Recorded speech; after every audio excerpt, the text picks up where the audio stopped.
പരസ്യം കണ്ട് പലതും വിളിച്ചു ചോദിക്കും, പറ്റിക്കപ്പെടും. അത് എനിക്ക് ഇന്ന് രാവിലെ നടന്ന സംഭവമാണ്. ഞാനൊരു ഇലക്ട്രിക് കാർ നോക്കി കിടക്കുകയാണ്. സത്യം പറഞ്ഞാൽ അത്യാവശ്യം നല്ലൊരു ഇലക്ട്രിക് കാർ ഉണ്ടെങ്കിൽ ഞാൻ എടുക്കും ആ രീതിയിൽ. അപ്പോഴത്തേക്ക് ഇതാ വിൻസോർ EV MG മോട്ടോഴ്സിന്റെ ഏറ്റവും പുതിയ കാറാണ്. അതായത് പറയുന്ന ഇൻട്രൊഡക്ഷൻ പ്രൈസ് എന്ന് പറയുന്നത് 9.99 lakhs എന്ന് വെച്ചാൽ നമുക്കൊരു അപ്രോക്സിമേറ്റ്ലി ഓൺ റോഡ് ഒരു 11-12 പ്രതീക്ഷിക്കാം എന്ന രീതിയിലാണ് ഇരുന്നത്. അപ്പൊ അതിനകത്ത് പ്ലസ് അത് ആലോചിച്ച് നോക്കണം. അതിനകത്ത് സാധനങ്ങളുണ്ട്, നമുക്കൊന്നും കുറ്റം പറയാൻ പറ്റത്തില്ല. Plus battery on rental, introducing first time initiative എന്ന് പറഞ്ഞിട്ടുണ്ട്. പുതിയൊരു പ്രോഗ്രാം അവർ ചെയ്തതാണ്. എന്ന് വെച്ച് കഴിഞ്ഞാൽ ബാറ്ററി പ്ലാൻ നമ്മൾ സാധാരണ ഇപ്പോൾ ഒരു ബാറ്ററി ഒരു വണ്ടി ഇലക്ട്രിക് വണ്ടിയുടെ സമയത്ത് 16 ലക്ഷം രൂപ, ടാറ്റ പഞ്ച് ആണെങ്കിൽ ഏറ്റവും ബേസിൽ 14 ലക്ഷം രൂപയാവും. അപ്പോൾ 14 ലക്ഷം രൂപയും ഫുൾ വണ്ടിക്കായിരിക്കും, ബാറ്ററി എല്ലാ സാധനവും ഉൾപ്പെടെ. ഇവിടെ 12 ലക്ഷം രൂപ 12.5 ലക്ഷം രൂപ ഓൺ റോഡ് പ്രൈസ് വരുന്ന വണ്ടിക്ക് ബാറ്ററി കാണത്തില്ല. ആ ബാറ്ററി നമ്മൾ റെന്റൽ എടുക്കാം. റെന്റൽ എന്ന് വെച്ച് കഴിഞ്ഞാൽ ബാറ്ററി ഉണ്ടായിരിക്കും. അത് 3-4 ഫിനാൻസിന്റെ പേര് എൻ്റെ അടുത്ത് പറഞ്ഞവര്. അപ്പോൾ അത് ബജാജ് ഫിനാൻസ് ആണ് എൻ്റെ അടുത്ത് റെക്കമെൻഡ് ചെയ്തേക്കുന്നത്.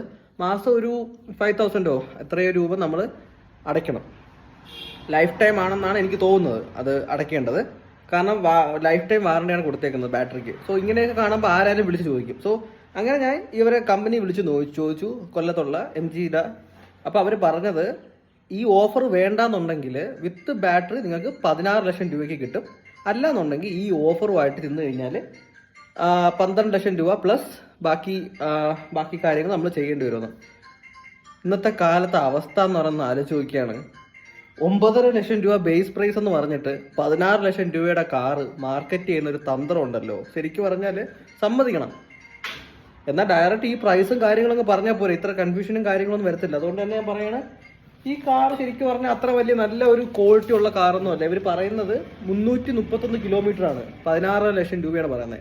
16 ലക്ഷം രൂപയ്ക്ക് 331 റേഞ്ച് എന്ന് പറയുന്നത് നമ്മളിപ്പോൾ ഇപ്പം നോക്കിക്കഴിഞ്ഞാൽ ടാറ്റ പഞ്ച് ആണെങ്കിലും മഹീന്ദ്ര EV 400 ആണെങ്കിലും അല്ലെങ്കിൽ ഇപ്പോൾ വേറെ ഏത് നോക്കിയാലും ആ ഒരു ശ്രേണിയിൽ വരുന്ന ഏത് കാർ നോക്കിയാലും ആ ക്യാഷിനുള്ള റേഞ്ച് ഇല്ല.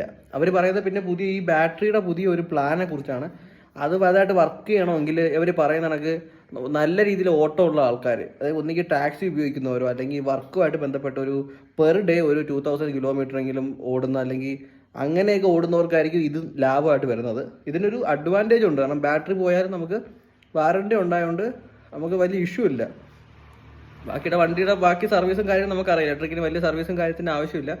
ഓവറോൾ സാധനം നല്ലതാണ്. പക്ഷേ പ്രശ്നം എന്ന് പറയുന്നത് ഈ പറയുന്ന അഡ്വർടൈസ്മെന്റ് ഉണ്ടാകുന്ന ഇഷ്യൂ ആണ്. നമ്മൾ ആര് കണ്ടാലും 10 ലക്ഷത്തിന് താഴെ ഒരു EV എന്ന് പറയുമ്പോൾ ഒന്ന് നോക്കിപ്പോകും, ഇന്നത്തെ പെട്രോളിന്റെ വില അനുസരിച്ചിട്ട്.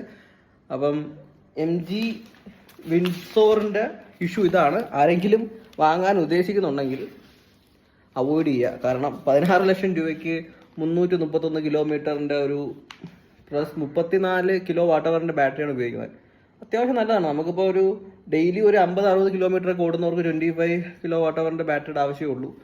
ഇതിപ്പം അത്യാവശ്യം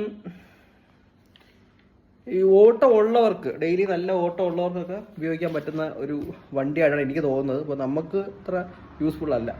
ഞാൻ പറയാൻ വന്ന വേറൊന്നുമല്ല, ഈ അഡ്വർടൈസ്മെന്റ് ഒരു കോമഡിയാണ്. കാരണം 16 ലക്ഷം രൂപയുടെ സാധനം നൈസായിട്ട് 9 ലക്ഷം രൂപയാക്കി ഇട്ടേക്കാണ് അവസ്ഥ.